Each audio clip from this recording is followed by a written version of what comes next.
परिचय। गौरव, अम्ल में पानी मिलाते समय सावधान रहो।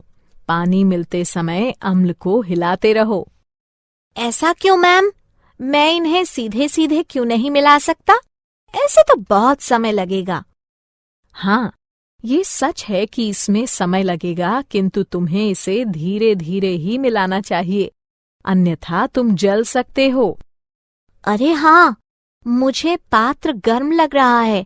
ऐसा क्यों है मैम? बताती हूँ। ऐसा अम्ल व क्षारक के मध्य अभिक्रिया के कारण है। बच्चों, इस पाठ में हम अम्लों व क्षारकों के गुण धर्मों तथा लवणों के बारे में अध्ययन करेंगे। उद्देश्य। इस पाठ के अंत में आप निम्न करने में सक्षम हो जाएंगे।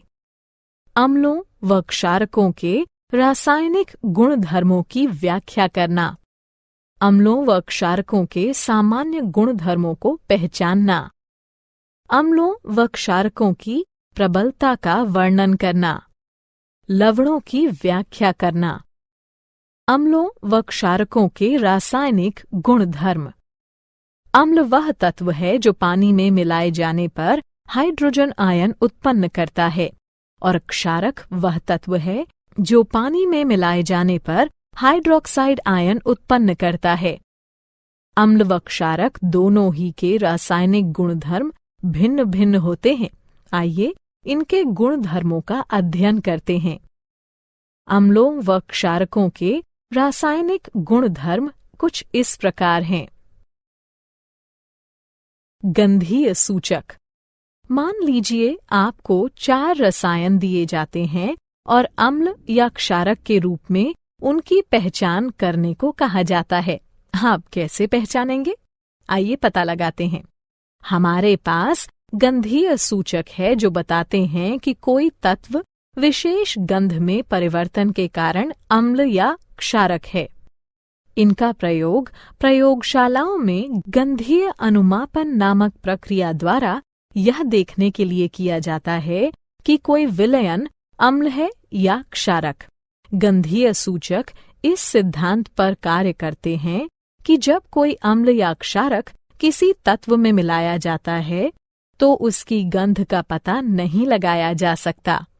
उदाहरणार्थ, लाल पत्ता गोभी का रस। इस द्रव का रंग नीला बैंगनी होता है, परंतु जब यह अम्लीय तत्वों के संपर्क में आता है तो लाल हो जाता है, और जब क्षारक के संपर्क में आता है तो हरा या कभी कभी पीला हो जाता है। क्या आप जानते हैं, आप जितने भी द्रव देखते हैं उनमें से लगभग प्रत्येक में या तो अम्लीय गुण होते हैं या फिर क्षारीय। जल यानी H2O अम्ल व क्षारक दोनों हो सकता है। इसे कुछ अभिक्रियाओं में अम्ल माना जा सकता है, जबकि अन्य में क्षारक। जल अम्ल या क्षारक बनाने के लिए स्वयं के साथ भी अभिक्रिया कर सकता है। अम्लों व क्षारकों की अभिक्रियाएं। आइए वापस वहीं चलते हैं जहां गौरव को मिक्सिंग बीकर गर्म लगा था। जब अम्ल को क्षारक के साथ मिलाया जाता है तो वह ताप उत्पन्न करता है। इसके कारण मिश्रण आस्फलित होकर बाहर आ सकता है। इससे आप जल सकते हैं। साथ ही अत्यधिक स्थानीय ताप के कारण कांच का पात्र टूट भी सकता है। अतः अम्लों व क्षारकों के साथ कार्य करते समय हमें सावधान रहना चाहिए। आइए अब अम्लों व क्षारकों की धातुओं, धात्विक कार्बोनेटों व धात्विक हाइड्रोजन कार्बोनेटों के साथ परस्पर विभिन्न अभिक्रियाओं पर विचार करते हैं। धातुओं के साथ अभिक्रिया।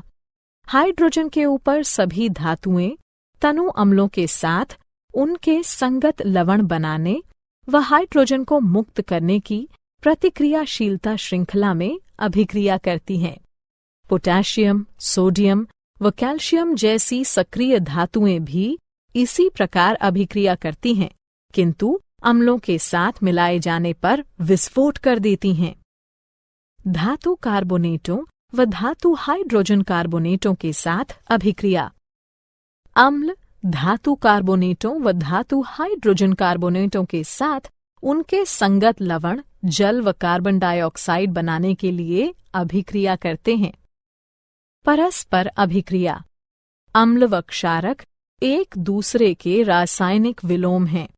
इनकी परस्पर अभिक्रिया एक दूसरे के प्रभाव को शून्यकृत कर देती है। इसे उदासीनता अभिक्रिया कहते हैं। इस अभिक्रिया में किसी अम्ल को क्षारक के साथ मिलाया जाता है और ऐसा करने से जल का एक अणु तथा विशिष्ट लवण बनता है। धात्विक व अधात्विक ऑक्साइड की अभिक्रियाएं। अब जबकि आप देख चुके हैं कि अम्ल व क्षारक धातुओं व हाइड्रोजन कार्बोनेटों से तथा परस्पर कैसे अभिक्रिया करते हैं, आइए देखते हैं कि अम्ल धात्विक ऑक्साइडों के साथ तथा क्षारक अधात्विक ऑक्साइडों के साथ कैसे अभिक्रिया करते हैं। धात्विक ऑक्साइडों की अम्लों के साथ अभिक्रिया। वे ऑक्साइड जो हाइड्रोक्सिल आयनों को उनके अणुओं से संलग्न करते हैं, क्षारकीय ऑक्साइड कहलाते हैं। ये ऑक्साइड अम्लों के साथ अभिक्रिया करने पर उदासीन हो जाते हैं। क्षारकीय हाइड्रोक्साइड अम्ल, लवण तथा जल उत्पन्न करने के लिए उदासीनीकरण अभिक्रिया करते हैं। अधात्विक ऑक्साइडों की क्षारकों के साथ अभिक्रिया। कैल्शियम हाइड्रोक्साइड की कार्बन डाइऑक्साइड के साथ अभिक्रिया लवण तथा जल उत्पन्न करती है। ये अभिक्रिया क्षारकों व अम्लों के मध्य होने वाली अभिक्रिया के समान है। इससे सिद्ध होता है कि अधात्विक ऑक्साइडों की प्रकृति अम्लीय होती है। क्या आप जानते हैं, जब अम्ल व क्षारक परस्पर अभिक्रिया करते हैं तो वे जल उत्पन्न करते हैं। अम्ल H+ आयन उत्सर्जित करता है तथा क्षारक OH- आयन के साथ उसका संयोजन करके उसे ग्रहण करता है। यही कारण है कि अम्ल को प्रोटॉन दाता तथा क्षारक को प्रोटॉन स्वीकारक कहा जाता है। जल के साथ अभिक्रिया। जब अम्लों को किसी जलीय विलयन में मिलाया जाता है तो वे आयन उत्पन्न करते हैं। किसी अम्ल या क्षारक को जल में मिलाते समय आपको यह याद रखना चाहिए कि यह एक ऊष्माक्षेपी प्रक्रिया है। सांद्र अम्ल में जल मिलाते समय ध्यान रखिए कि उत्पन्न ताप मिश्रण को आस्फलित कर सकता है, जिससे आप जल भी सकते हैं। अत्यधिक स्थानीय ताप के कारण कांच का पात्र टूट भी सकता है। जब आप किसी अम्ल या क्षारक को पानी में मिलाते हैं तो प्रति इकाई आयतन के हिसाब से आयनों की सांद्रता घट जाती है। इस प्रक्रिया को तनुकरण कहते हैं और आपको तनु अम्ल या क्षारक प्राप्त होता है। अम्लों व क्षारकों की प्रबलता। किसी विलयन में उपस्थित आयनों की मात्रा जानने के लिए अथवा किसी अम्ल या क्षारक की प्रबलता का पता लगाने के लिए आपको एक सार्वभौमिक सूचक का प्रयोग करना पड़ेगा। सार्वभौमिक सूचक अनेक सूचकों का मिश्रण होता है। यह किसी विलयन में हाइड्रोजन की विभिन्न सांद्रताओं को विभिन्न रंगों में प्रदर्शित करता है। एक pH पैमाना वो पैमाना होता है जिसके प्रयोग से हम किसी विलयन में हाइड्रोजन आयन की सांद्रता को माप सकते हैं। आप pH को 0 से माप सकते हैं, जो कि अत्यंत क्षारीयता का प्रतिनिधित्व करते हुए 14 तक अति अम्लता प्रदर्शित करता है। उदासीन तत्वों के pH का मान 7 होता है। क्या आप जानते हैं, सभी अम्लों के गुण धर्म समान होते हैं। आप जानते हैं कि धातुओं के साथ अम्लों की अभिक्रिया कराए जाने पर हाइड्रोजन गैस उत्सर्जित होती है। इससे सिद्ध होता है कि हाइड्रोजन सभी अम्लों में विद्यमान है। तथापि आपको ये पता लगाना होगा कि क्या हाइड्रोजन रखने वाले सभी तत्वों में अम्लीय गुण धर्म पाए जाते हैं। दैनिक जीवन में pH का महत्व। आइए अपने दैनिक जीवन के कुछ ऐसे उदाहरणों को देखते हैं जहां pH एक महत्वपूर्ण भूमिका निभाता है। मृदा या मृदा अभिक्रिया का पीएच मृदा की अम्लता अथवा खारापन बताता है। इसे पीएच इकाइयों में मापा जाता है।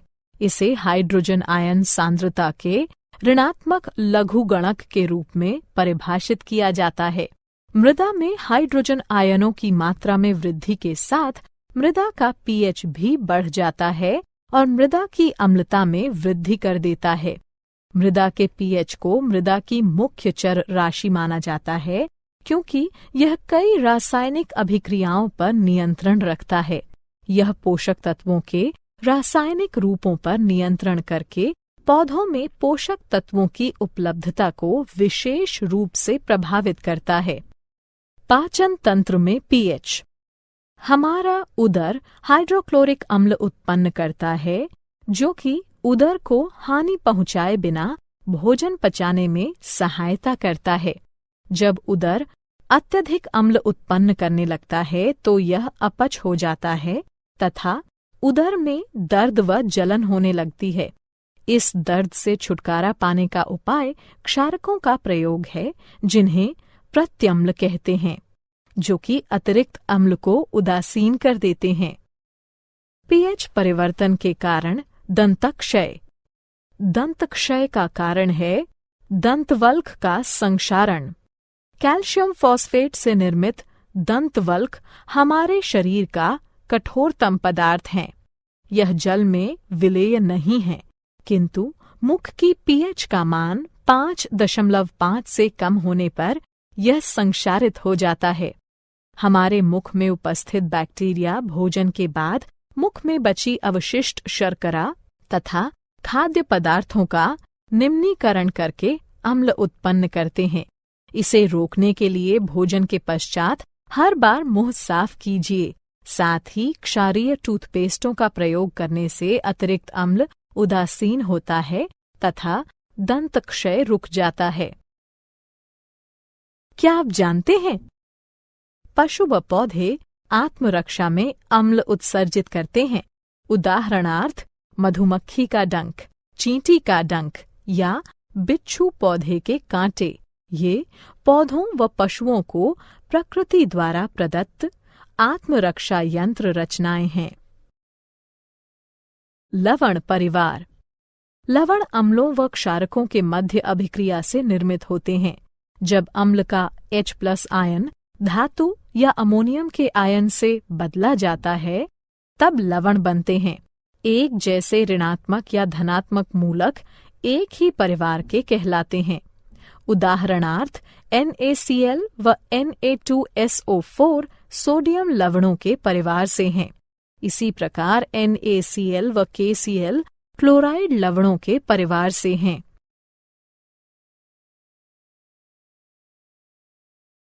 लवणों का पीएच। यहाँ लवणों का पीएच दिया गया है। एक प्रबल अम्ल व एक प्रबल क्षारक 7 पीएच के मान का होता है। एक प्रबल अम्ल व एक दुर्बल क्षारक 7 से कम पीएच के मान का होता है। एक प्रबल क्षारक व एक दुर्बल अम्ल 7 से अधिक पीएच के मान का होता है। सामान्य लवणों से मिलने वाले रसायन। लवणों से प्राप्त होने वाले कुछ रसायन निम्नलिखित हैं। सामान्य नमक। सामान्य नमक, जिसका रासायनिक नाम सोडियम क्लोराइड है, एक आयनीय यौगिक है और इसका सूत्र NaCl है। इसी के कारण समुद्र का जल खारा होता है। खाद्य नमक का मुख्य अवयव होने के नाते यह एक मसाले व खाद्य परीक्षक के तौर पर सामान्यतः प्रयोग में लाया जाता है। Sodium hydroxide. सामान्यतः कास्टिक सोडे के नाम से पहचाने जाने वाले सोडियम हाइड्रोक्साइड का आणविक सूत्र NaOH है। यह एक उच्च प्रदाहक धात्विक क्षारक है जो कि तृणशय्या, पपड़ी, दाने तथा 50% संतृप्त विलयन के रूप में पाया जाता है। यह जल, इथेनॉल व मीथेनॉल में विलेय है। इसका प्रयोग एक प्रबल रासायनिक क्षारक के रूप में लुगदी व कागज, कपड़ा, पेयजल, साबुन तथा डिटर्जेंट बनाने में तथा एक ड्रेन क्लीनर के रूप में किया जाता है। विरंजक चूर्ण। विरंजक चूर्ण, जिसका रासायनिक नाम कैल्शियम हाइपोक्लोराइट तथा सूत्र CaClO2 है, एक रासायनिक यौगिक है। मुख्य रूप से इसका प्रयोग जल शोधन हेतु तथा एक विरंजन कारक के रूप में किया जाता है। यह एक सापेक्षिक रूप से स्थिर रसायन है और इसमें सोडियम हाइपोक्लोराइट की अपेक्षा क्लोरीन अधिक पाई जाती है। खावन सोडा। खावन सोडा के नाम से प्रसिद्ध सोडियम बाइकार्बोनेट तथा सोडियम हाइड्रोजन कार्बोनेट एक रासायनिक यौगिक है जिसका NaHCO3 है। यह एक श्वेत ठोस है जो कि क्रिस्टलीय है, किंतु एक महीन चूर्ण जैसा दिखाई देता है। इसका स्वाद एल्का नमकीन एल्कलाइन होता है। धावन सोडा। धावन सोडा या सोडा भस्म के नाम से प्रसिद्ध सोडियम कार्बोनेट, जिसका रासायनिक सूत्र Na2CO3 है, एक सोडियम लवण है। इसे वाटर सॉफ्टनर के तौर में प्रयोग में लाए जाने के कारण घर घर जाना जाता है। यह विभिन्न पौधों की भस्म से निष्कर्षित किया जा सकता है। यह लवण व चूना पत्थर से बड़ी मात्रा में संश्लेषण द्वारा प्राप्त किया जाता है। क्या आप जानते हैं? क्रिस्टलीकरण का जल वो जल है जो क्रिस्टलों में पाया जाता है। यह क्रिस्टलीय गुणधर्मों के संभरण में आवश्यक है, किंतु पर्याप्त ऊष्मा द्वारा हटाए जाने में समर्थ है। यह किसी दिए गए तापमान पर निश्चित लवणों द्वारा छोड़े गए जल का कुल भार होता है। सारांश। आइए हमने जो कुछ सीखा है उसे संक्षेप में दोहराएं। अम्ल वो पदार्थ है जो जल में मिलाए जाने पर हाइड्रोजन आयन उत्पन्न करता है, जबकि क्षारक वो पदार्थ है जो जल में मिलाए जाने पर हाइड्रोक्साइड आयन उत्पन्न करता है। गंधीय सूचक पदार्थ विशेष की गंध में परिवर्तन के द्वारा ये बताते हैं कि वह पदार्थ अम्ल है या क्षारक। आप जो भी द्रव देखते हैं उसमें या तो अम्लीय लक्षण होंगे या फिर क्षारकीय। हाइड्रोजन से ऊपर सभी धातुएं अपने अपने लवण बनाने व हाइड्रोजन को मुक्त करने के लिए अभिक्रियाशीलता श्रृंखला में तनु अम्लों के साथ प्रतिक्रिया करती हैं।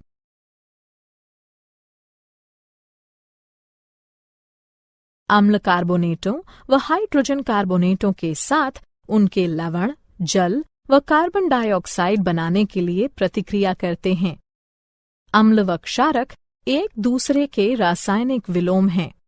अम्लों को जब जलीय विलयन में मिलाया जाता है तो वे आयन उत्पन्न करते हैं। pH स्केल किसी मिश्रण में हाइड्रोजन आयन सांद्रता मापने का पैमाना है। लवण अम्लों व क्षारकों के मध्य अभिक्रिया के कारण उत्पन्न होते हैं।